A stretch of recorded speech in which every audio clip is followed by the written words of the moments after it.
J'ai plutôt, si vous le permettez, envie de parler de deux beaux souvenirs. Le premier, c'est ma première plongée sous-marine. C'était sur le plateau des Duons, au large de Roscoff. Et mon père qui nous emmenait toujours, on essayait de le suivre en surface quand il chassait. Il faisait de la chasse sous-marine, mais il faisait aussi de la plongée. Et de découvrir la mer en 3 dimensions, de plonger au pied des laminaires, ça a été un éblouissement. Et l'autre souvenir, c'est mon premier passage du Cap Horn, parce que ça faisait 70 jours que j'étais sous 40 Sud, dans mon premier Vendée Globe. Ça a été un moment assez inoubliable. Alors mon fruit de mer préféré, c'est l'oursin.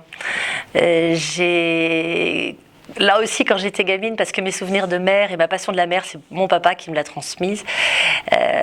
Il pêchait en Méditerranée des oursins, il en ramenait des sacs entiers, et parfois on les ouvrait même sur la plage. Et l'oursin, on le mange sans rien faire. On l'ouvre et c'est tellement goûteux, on a l'impression de manger la mer.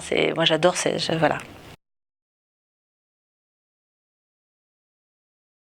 S'il faut vraiment faire un choix entre les trois, je préfère être sur l'eau, mais j'aime définitivement être sous l'eau. J'aime la plongée sous-marine, ça a été ma première passion avant la voile.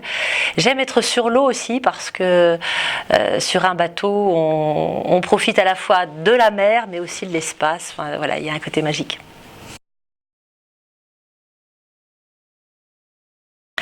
Alors mon héros maritime préféré, c'est le capitaine Hornblower.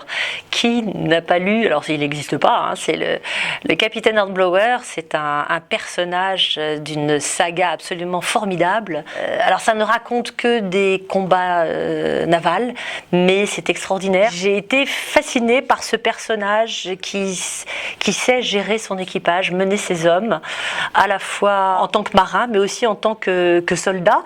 Et je trouve ça très très étonnant. En plus, ça décrit des lieux où moi j'ai navigué, notamment je pourrais décrire une bataille navale dans le Goulet de Brest par temps de brouillard, qui est absolument étonnante.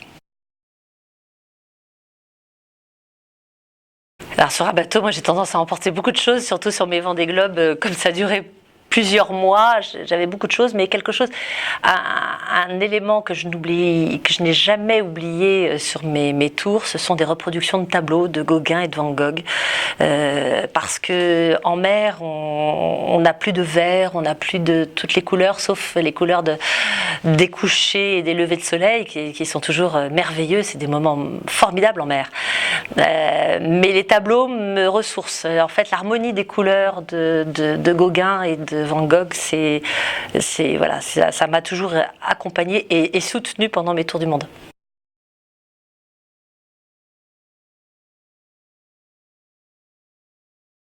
Je trouve que c'est une question très compliquée, celle-ci, parce que forcément tout ce qui y est, j'ai pas envie de découvrir quelque chose qui n'y est pas, vu justement qu'on ne sait pas. Je suis très intéressée par les interactions biologiques et physico-chimiques. Et aujourd'hui, c'est Françoise Gaille qui pousse beaucoup à l'interdisciplinarité. Et j'ai eu l'occasion, à bord de Tara, de rencontrer, d'entendre des scientifiques justement de ces différentes disciplines croiser leurs informations. Et je trouve que c'est absolument passionnant de regarder comment des courants, le vent, etc., ont une action sur la biologie marine.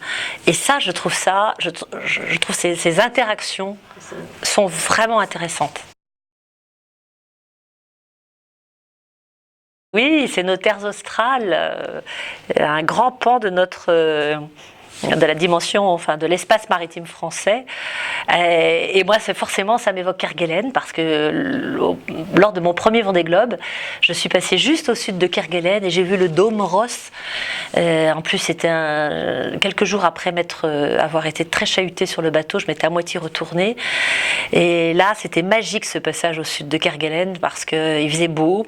Et surtout, je voyais des laminaires à la dérive, parce que ces laminaires qui étaient le signe de la présence d'une île proche, et les laminaires qui me rappelaient justement mes premières plongées à Roscoff.